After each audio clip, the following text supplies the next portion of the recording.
Hey guys, Clint here, Hornet Fiber. I'm in the shop this morning getting ready to put some powder in one of my personal horns. And I want to address that question of how do you get powder into the horn? Because I get asked that quite often, sometimes here on the channel, but mostly in-person events where I'm talking with folks who may not necessarily have a background in muzzleloading. Believe it or not, there's some misconceptions and some options. Let's talk about it.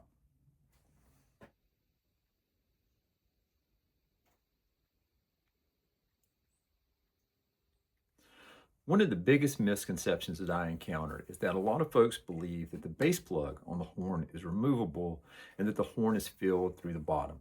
And while there are one or two historical examples of horns that have a removable or screw off base plug, those are extremely rare and are the exception and definitely not the rule.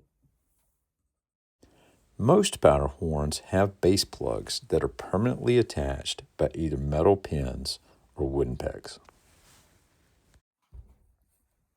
While we're on that subject, I do want to say that there are some contemporary makers out there today who are making powder horns with removable base plugs, a lot of which are based on those couple of original examples. And big kudos to those guys. That takes a tremendous amount of talent, and I salute them. Maybe it's a project we'll tackle on this channel at some point in time, but today we're going to stick with more traditional powder horns. A different alternative to a removable base plug is a base plug that has a removable finial or peg of some type in it. This is my take on a Cannoneer's powder horn. This style of powder horn featured a threaded knob and a concave base. The threaded knob could be removed, exposing a larger opening in the base of the horn, as well as the concave section acted as a natural funnel. A contemporary take on this idea are these little brass knobs and threaded inserts.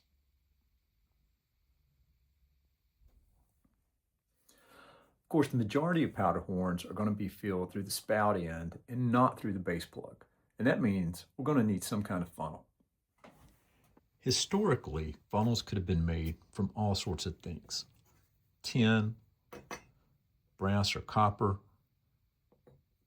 cow horn, or even leather. Of course, most of us are going to wind up today using a plastic funnel. Even screw tip style powder horns still required a funnel. They just allowed for a much larger funnel. It's important to remember that black powder is an explosive and to exercise proper caution. Make sure that sources of ignition are extinguished and definitely no smoking while filling a powder horn.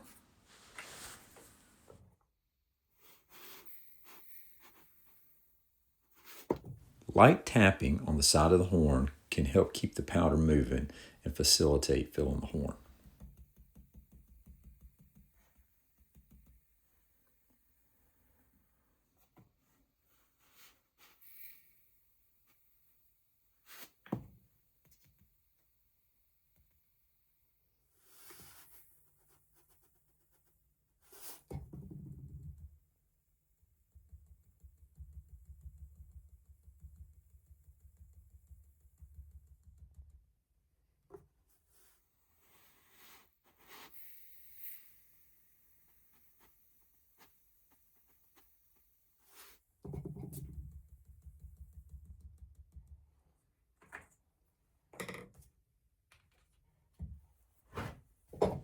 A piece of newspaper or manila folder placed on the surface can make cleaning up any spilled powder much easier.